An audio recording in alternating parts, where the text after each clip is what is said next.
हे guys, welcome back once again. दोस्तों, आज की कहानी एक ऐसी लड़की की है जो अभी अभी कुछ दिन पहले एक नए टाउन में शिफ्ट हुई है और अपनी जॉब की वजह से उसे बस तलाश है तो किसी एक रेंटेड फ्लैट जहाँ का एनवायरनमेंट अच्छा हो, पर इतना अच्छा होगा उसने ये सोचा नहीं था। चलिए शुरू करते हैं इस कहानी को। सारा नाम की लड़की जो अभी अभी लॉस एंजलिस में शिफ्ट हुई है, वो एक कॉर्पोरेट ऑफिसर है। उसका काम है लोगों को लोन सेल करवाना। वो अभी यहाँ पर घर ढूंढ रही है, तभी उसकी नजर एक अपार्टमेंट पर पड़ती है जो कि उसके बजट के अंदर ही था और काफी अच्छी लोकेलिटी में भी मौजूद था। वो अंदर जाने का सोचती है और डोर बेल को बजाने के लिए आगे बढ़ती है, लेकिन इत्तेफाक से गेट अपने आप ही खुल जाता है और वो अंदर चली जाती है। अंदर जाने पर उसे ब्रायन नाम का लड़का मिलता है जो उसे हाई करके ग्रीट करता है। जिसके बाद सारा को एडी नाम की एक बूढ़ी औरत दिखाई देती है जो उसे काफी अच्छे से वेलकम करती है और उसे बेटी कहकर पुकारती है। लेकिन तभी उन्हें चक्कर आना शुरू हो जाते हैं, इसीलिए सारा और वहां मौजूद लोग उनके पास जाते हैं, उन्हें संभालते। उनका कहना था कि ये बस एक वीकनेस की वजह से हो रहा है। जिसके बाद वो ऊपर वाले फ्लोर पर जाती है जहाँ के रूम्स को वो देखना शुरू कर देती है। लेकिन जब वो पहले कमरे में आ जाती है तो वहां पर उसे बहुत सारे लोग दिखाई देते हैं जो उसी की तरह थे, यहाँ पर रूम देखने के लिए आए थे। अब वो इतने लोगों को देखकर हैरान रह जाती है और सोचती है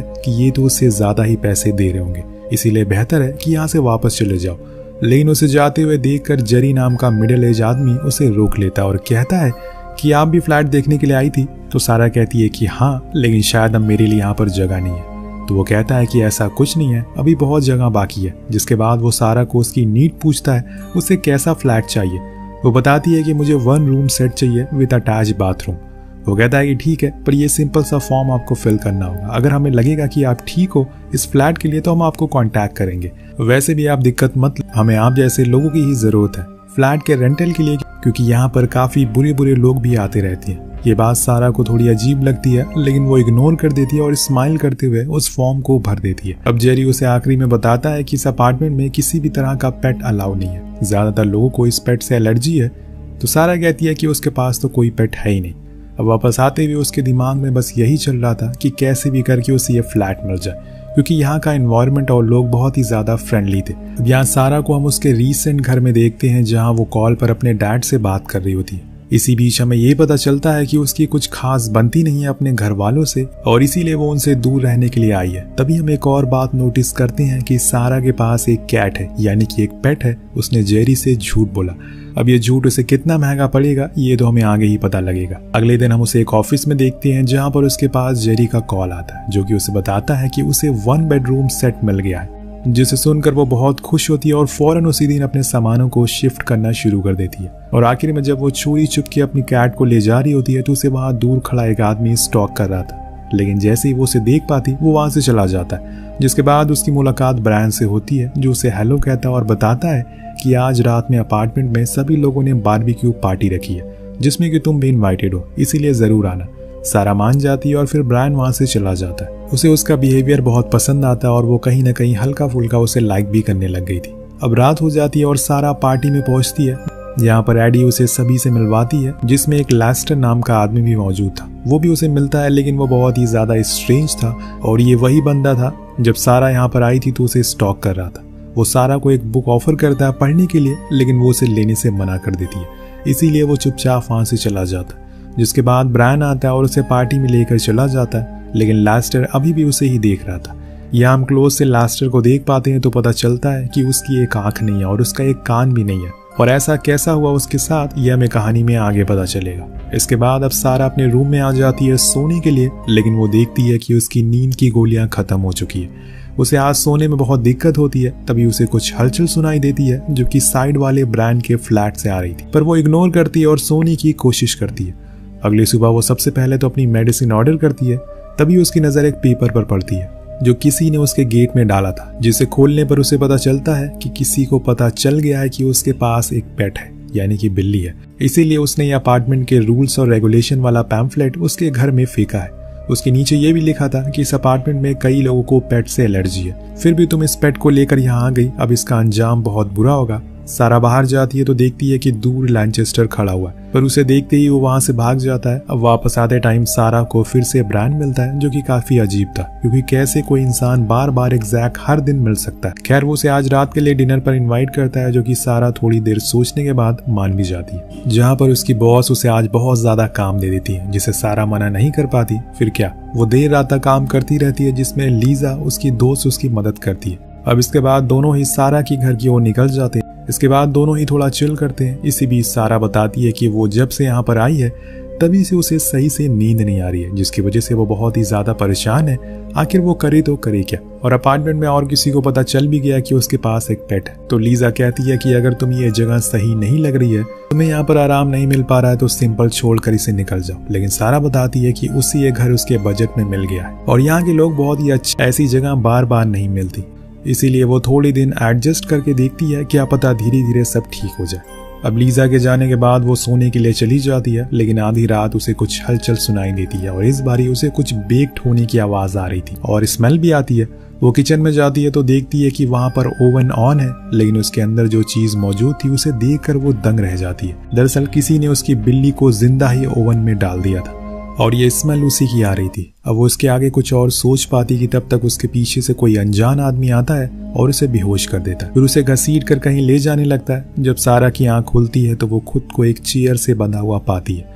उसके सामने कोई और नहीं बल्कि ब्रायन ही खड़ा हुआ था, जो कि उसे कहता है कि आज से तुम्हारे अच्छे दिन शुरू होने वाले। सारा को कुछ समझ नहीं आता, इसीलिए वो जैसे तैसे करके खुद को छुड़ाने की कोशिश करती है। उसे लगता है कि शायद वो साइको किस्म का आदमी है, इसीलिए यहाँ से भाग जाना ही बेहतर होगा। वो खुद को फ्री कर लेती है और बाहर भागने लगती है, जहाँ पर उसे एक बूढ़ी लेडी मिलती है, जिससे वो रोते हुए कहती है कि वो उसे मार रहा है। लेकिन वो लेडी बहुत ही अजीब सा रिएक्शन देती है और फिर उसके बाल को पकड़कर उसे जमीन पर गिरा देती है, यानी कि वो भी ब्रायन के साथ मिली हुई है। और तब तक वहां ब्रायन पहुंच जाता है और फिर उसे करंट देकर रूम में ले आता है, जहां पर हमें पता चलता है कि असल में इस पूरे गेम में ये सभी फ्लैट वाले मिले हुए हैं। पर ये गेम है क्या और ये सारा के साथ ऐसा क्यों कर रहे हैं, ये हमें कुछ ही देर में पता लगेगा। पर फिलहाल के लिए वो उसे फिर से बेहोश कर देते ताकि वो अपने पेंडिंग कामों को पूरा कर सके।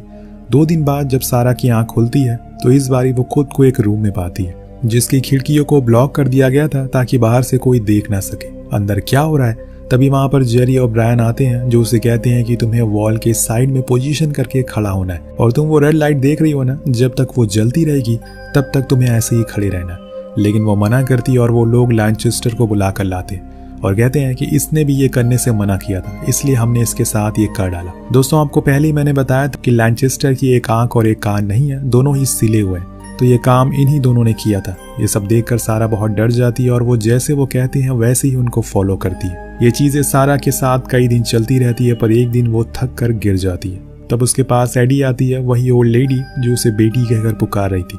सारा उसे पूछती है कि ये सब क्या हो रहा है, आप लोग मेरे साथ ऐसा क्यों कर रहे हो। तो वो कहती है कि तुम अकेली नहीं हो, ये सभी के साथ हुआ है जो इस अपार्टमेंट में रहने के लिए आए। यहाँ सारा को ये लगने लगता है कि उसके डैड अब उसे बचाने के लिए यहाँ पर आ रहे हैं और इसी चक्कर में वो अपने हाथों से उन कीलों को निकाल लेती है और वहीं बेहोश हो जाती है। अगले दिन उस रूम में जेरी आता है और उसे कांग्रेट्स करता है, तुमने इस टेस्ट को पार कर लिया है। जिसके बाद वहां पर कई सारी औरतें आती हैं जो उसे साफ करती हैं और उसको मरहम पट्टी करती हैं। सारा सभी के हाथ पर देखती है कि वो कील का निशान है, यानी कि एडी सही कह रही थी, सभी को ये टेस्ट पास करना ही पड़ता है। इसके कुछ दिन बाद उसे फिर से रूम में लाया जाता है, जहां पर उसे मॉनिटर करा जाता है। उसके सामने बैठे थे 2 इंसान, जेरी और ब्रायन। जेरी और ब्रायन उसे बुक देते हुए कहते हैं कि सभी लोग इसे पढ़ते हैं और आज से तुम भी इसे पढ़ना शुरू कर दो। तुम्हें मैं ये भी बता दूं कि इस अपार्टमेंट के लोग एक कम्युनिटी को फॉलो करते हैं, जिसके 4 अहम तत्व हैं, जो कि है सेल्फनेस, अपोनेंस, एक्सेप्टेंस और लास्ट वन सिक्योरिटी। इन सभी के बारे में उस बुक में लिखा हुआ है। और इसके बाद सारा को फिर से उसी रूम में बंद कर दिया जाता है, जहां पर वो दिन रात उस बुक को पढ़ती रहती है। जब भी वो बाहर आती है वो वहां पर रहने वाले लोगों को देखती है, जो कि बहुत ही नॉर्मल बिहेव कर रहे थे, जैसे कि उनके साथ कुछ हुआ ही ना हो। लेकिन मन ही मन सारा को बहुत डर लग रहा होता है, न जाने अगला टेस्ट कौन सा हो जाए। अब कुछ दिन के गैप के बाद फिर से उसे जेरी और ब्रायन बुलाते हैं उसका लाइव डिटेक्शन टेस्ट करने के लिए, जिसमें उसे उसके डैड के बारे में पूछा जाता है, जहां वो बताती है कि वो उनसे नफरत करती है क्योंकि उन्होंने उसकी मॉम को धोखा दिया, वो भी एक ऐसी स्टेज पर जहां पर वो कैंसर से लड़ रही थी। उन्हें तो अपने आखिरी टाइम तक पता ही नहीं चला कि वो उन्हें चीट कर रही है। फिर एक दिन उनकी मौत हो गई, जिसके बाद जेरी उसे पूछता है कि क्या वो उसकी कम्युनिटी को ज्वाइन करना चाहती है। वो कहती है कि उसे अभी थोड़ा और समय चाहिए। तब तक वो समझ सके कि आखिर कैसी ये सारी चीजें काम करती है और क्या क्या उसके लिए जरूरी है या नहीं। अब अगले दिन से सारा उस अपार्टमेंट के सभी लोगों से इंटरेक्ट करना शुरू कर देती है। वो ज्यादा दिन गार्डन में बिताती है, वो सारी टास्क में भी पार्टिसिपेट कर रही थी और हर चीज को बहुत ही बारीकी से देखने की कोशिश करती है। जिसके बाद उसे फिर से बुलाया जाता है पूछने के लिए कि क्या वो कम्युनिटी में शामिल होगी, और इस बारी भी वो वही जवाब देती है कि उसे थोड़ा और समय चाहिए।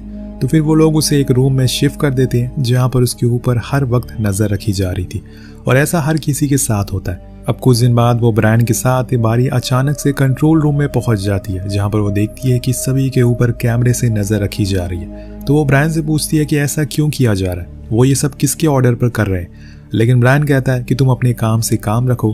तभी उसकी नजर एडी के रूम पर पड़ती है, जिसमें हम देख पाते हैं कि वो चल नहीं पा रही है, इसीलिए वो उसके पास फौरन जाती है, उनकी मदद करती है। अब कुछ दिन बाद वहां पर बहुत सारे लोग आ जाते हैं जो उन्हें लास्ट गुड बाय कहते हैं। लेकिन सारा के दिमाग में था कि अभी तो बिल्कुल ठीक है, इनकी इतनी बुरी हालत भी नहीं है, तो फिर ये लोग लास्ट गुड बाय कैसे बोल रहे हैं। तो बेसिकली दोस्तों, इस कम्युनिटी में जब भी लोग बूढ़े हो जाते हैं तो उन्हें ऐसे ही मौत दे दी जाती है। वो खुद ऐसी मौत चुनते हैं। अब वो ये सोच ही रही होती है कि तभी एक आदमी आता है कुछ पॉलीथीन बैग लेकर, और वो एडी के मुंह पर लगा देता है, जिससे कि उसका दम घुटने लगता है और कुछ ही सेकंड बाद उनकी मौत हो जाती है। ये सारी चीजें देखकर सारा के होश उड़ जाते हैं, पर वो ऐसा प्रिटेंड करती है कि जैसे कुछ हुआ ही नहीं है, सब कुछ नॉर्मल है। इसके कुछ देर बाद उसे फिर से बुलाया जाता है। इस बार सारा कह देती है कि हाँ, मैं तैयार हूँ आपकी कम्युनिटी का हिस्सा बनने के लिए। अब ये सुनकर दोनों बहुत खुश होते हैं और उसे कॉन्ग्रेचुलेट करते हैं, पर सारा के चेहरे से लग रहा था कि कुछ तो वो बड़ा करने वाली है, जो शायद अभी तक कभी भी किसी ने नहीं किया। इसके बाद एक केक लाया जाता है इस खुशी में कि सारा इस कम्युनिटी में शामिल हो गई, और फिर उसके सर पर एक मार्क भी बना दिया जाता है एज ए कम्युनिटी टैग के तौर पर। और फिर उसे लैनचेस्टर के साथ पेयर अप किया जाता है, क्योंकि कुछ ही दिन पहले उसकी वाइफ की मौत हो गई थी, और ये सब सारा चुपचाप सह रही थी। फिर एक दिन उसे पता चलता है कि उसके डैड ने इस घर के बारे में पता लगा लिया, वो उसे मिलने के लिए आए हैं। पर सारा को कहा जाता है कि वो उनसे अब पूरी तरह से रिश्ते को खत्म कर दे, ताकि वो दोबारा से यहाँ ना आ पाए। जब वो अपने डैड को देखती है तो रोना शुरू कर देती है और उन्हें गले से लगा लेती है। वो अपने इमोशन को कंट्रोल नहीं कर पाती, लेकिन ये सब ब्रायन मॉनिटर कर रहा था। वो पीछे से एक रॉड लेकर धीरे धीरे आगे बढ़ रहा था, पर सारा को पता चल जाता है, इसीलिए वो उन्हें बुरा भला कह देती है और उन्हें यहाँ कभी ना आने को कहती है, जिससे कि वो चले जाते हैं और उनकी जान भी बच जाती है। और ये सब सारा ने बस उनकी भलाई के लिए किया था। अब फिर से इस घर के बाहर वैकेंट का बोर्ड लगा दिया जाता है, जिससे कि वहां पर कई सारे लोग फिर से आते हैं उस फ्लैट को देखने के लिए, जिसमें लीजा भी थी। जी हाँ, सारा की दोस्त लीजा। उसे इस घर के बारे में कुछ भी सच्चाई पता नहीं होती, पर जेरी उसे सेलेक्ट कर लेता है और उसे रूम दे दिया जाता है। पर सारा उन लोगों से कहती है कि लीजा बहुत ही अलग है, वो इतनी आसानी से ये सब नहीं मानेगी। तो जेरी कहता है कि तुम भी मान गई ना, वो भी मान जाएगी। धीरे धीरे करके लीजा के साथ भी वही चीजें होना शुरू हो जाती है। लेकिन जब वो लोग उसके साथ वो कील वाला गेम शुरू करते हैं तो लीजा ब्रायन का कान काट लेती है और भागना शुरू कर देती है। तो ब्रायन सारा को बुलाता है और उससे कहता है कि तुम जाकर इसे मनाओ और इसे शामिल करो हमारी कम्युनिटी में। वो अंदर जाती है तो देखती है कि लीजा बहुत ही ज्यादा गुस्से में है। वो उसे सारी सच्चाई बताती है, लेकिन लीजा कहती है कि मैं तुम्हारी तरह ब्रेन वॉश नहीं होंगी, तुम लोगों के साथ जो बुरा भला करते हो वो मैं नहीं करूंगी। ये बोलकर वो वहां से भागने लगती है, लेकिन सारा उसे रोकने की कोशिश करती है, लेकिन वो नहीं रुकती। तभी वहां पर जेरी आ जाता है तो उस पर एक स्क्रू ड्राइवर से वार कर देती है और गेट के बाहर आ जाती है। लेकिन इतने में जेरी उसे शूट कर देता है और वो वहीं मारी जाती है। अब ये देखकर सारा को बहुत ज्यादा गुस्सा आता है, वो पागल हो जाती है और वो जेरी की बंदूक छीन कर उसे ही गोली मार देती है। तभी उसकी नजर उसके सर पर पड़ती है, जहां पर वही सेम मार्क था, यानी कि वो इस कम्युनिटी का हेड नहीं है, उसने ये सब की शुरुआत नहीं की है। अब सारा वहां से भागना शुरू कर देती है, लेकिन अलार्म बज गया था, सभी लोग बाहर आ गए थे। इसी में ब्रायन भी होता है, वो उसे यहाँ से जाने को मना करता है, लेकिन सारा ने तो ये सब जानबूझकर किया था ताकि वो सही समय का इंतजार कर सके, और अब वो समय आ गया है। तभी ब्रायन कहता है कि मैं तुम्हें बताता हूँ कि ये कम्युनिटी असल में जेरी ने नहीं, चार्ल्स नाम के आदमी ने शुरू करी थी, और उसकी 30 साल पहले मौत हो चुकी है। उसने ही वो बुक भी लिखी है और इसी कम्युनिटी को हम लोग आगे बढ़ा रहे हैं। अब सारा को जानना था कि इसके पीछे कौन है, और वो अब जान चुकी है, इसीलिए वो ब्रायन को भी गोली मार देती है और वो गेट की ओर भागने लगती है, लेकिन वो तो लॉक है। लेकिन तभी पीछे से एक आदमी आ जाता है और वो सारा को पकड़ लेता है। लेकिन यहाँ कहानी में एक ट्विस्ट आता है, लैनचेस्टर सारा की बंदूक ले लेता है और उस आदमी को शूट कर देता है। ये देखकर सारा भी दंग रह जाती है, क्योंकि उसने शुरू से ही लैनचेस्टर को एक खराब आदमी समझा था, लेकिन वो ऐसा नहीं था। वो उस गेट को भी खोल देता और सारा को भागने को कहता है, और फिर उस गेट को बंद कर देता है ताकि अंदर वाले बाहर ना जा सके। इसके बाद वो खुद को शूट कर देता है, क्योंकि इसके बाद उसका क्या हाल होने वाला है ये हम सब जानते हैं। अब सारा बाहर आ जाती है, पर रोड पर वो एक अजीब सी चीज नोटिस करती है कि हर प्रॉपर्टी के बाहर एक ही तरह का बोर्ड लगा हुआ है, जैसे उसके अपार्टमेंट में लगा था। यानी कि ये काम हर अपार्टमेंट में हो रहा है, या फिर ये कहें कि पूरी कॉलोनी में यही सब चल रहा है। बस फर्क इतना है कि वहाँ की कम्युनिटीज अलग अलग है, लेकिन इन सभी का हेडक्वार्टर एक ही जगह है, जो कि उसी गली में था। और जैसे ही उन तक खबर पहुंचती है कि एक इंसान भाग रहा है, तो पूरी गली में, पूरी स्ट्रीट में अलार्म बजना शुरू हो जाता है, जिसे सुनकर सारा एक डेविल स्माइल देती है और फिर तेजी से भागना शुरू कर देती है, जिसके साथ इस कहानी का यहीं पर अंत हो जाता है। आगे इस कहानी में क्या हुआ, क्या वो बच पाएगी या नहीं, या फिर उसे आधे रास्ते में ही मार दिया जाएगा, ये हमें आने वाले पार्ट में पता चलेगा। वेल, आपको कहानी कैसी लगी नीचे कमेंट करके जरूर बताएगा। मिलते हैं अगली वीडियो में। Peace out.